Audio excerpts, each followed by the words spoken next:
My husband has been seeing a therapist for 7 months after I caught him messaging other women and looking at porn.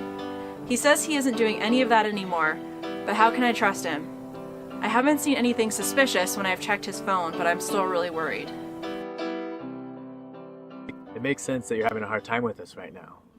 The first thing I would say is you can't prove a negative. Checking your husband's phone while he's getting a shower is just going to fuel your worry and distrust.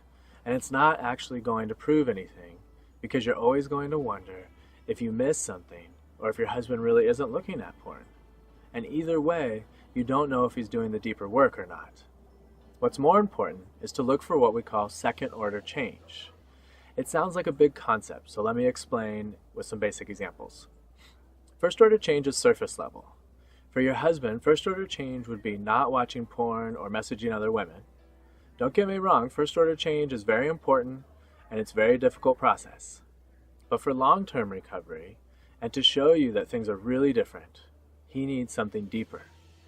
In therapy, your husband needs time to work through the issues that underlie his behavior.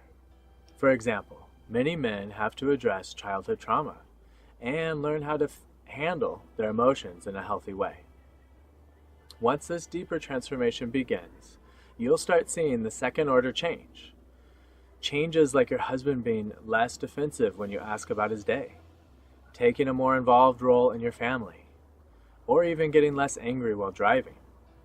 When you see these changes, you can be confident that your husband is taking his recovery seriously and working through the core issues that will help him stay sober.